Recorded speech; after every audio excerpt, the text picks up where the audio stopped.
sufrido riego de mi tierra indiana, con machete al cinto, sombrero pirí, despierta en el alba con sus esperanzas puestas en el rojo, sonar guaraní. Ya solo sorprende rezando al trabajo su salmo de angustia, cansancio y sudor, mientras en los tallos de la verde caña repica el machete su embriaguez de sol. Cañero, cañero, cañero,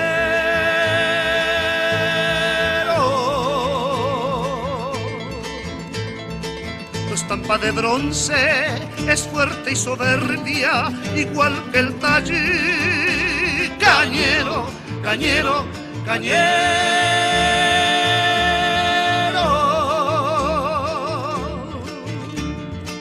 con sudor y empeño vas forjando el vello sobre el guaraní.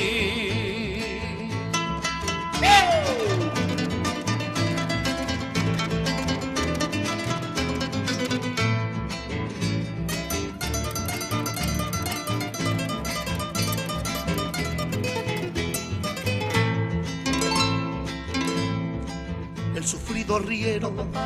de mi tierra indiana, con machete al cinto, sombrero pirí, despierta en el alba con sus esperanzas puestas en el rojo, sonar guaraní. Y al solo sorprende rezando al trabajo su salmo de angustia, cansancio y sudor, mientras en los tallos de la verde caña repica el machete su embriaguez de sol.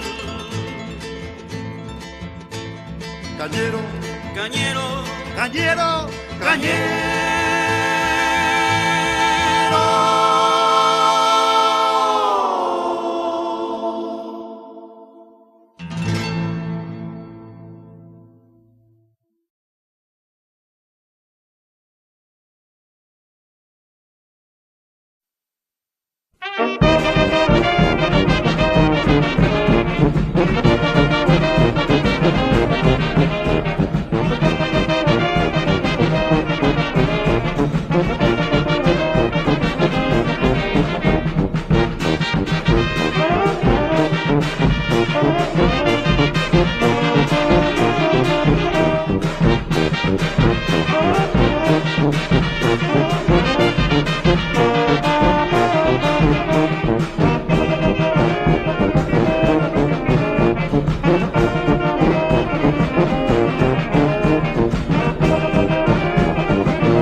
Amombruma shewi oime akoi shevayemi Shemandu a oime opita shembora ikuha shesumi Isla sakan shetine pujare kwe onda kebe Y ayewe amondo jote shaga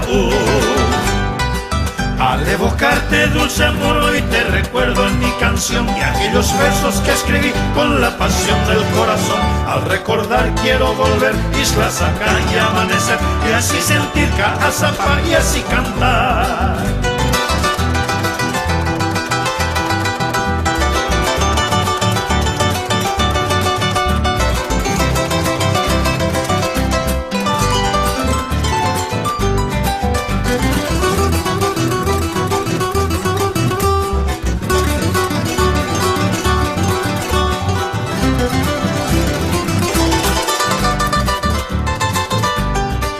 Koangai me bombrumba en gashe ahoy Shero basa que naces añadero a capi Pedi botu pemboyere a cuando estamos llegue Kopura jeta jera kwa isla saca Al evocarte dulce amor hoy te recuerdo en mi canción Y aquellos versos que escribí con la pasión del corazón Al recordar quiero volver isla saca y amanecer Y así sentir Caazapá y así cantar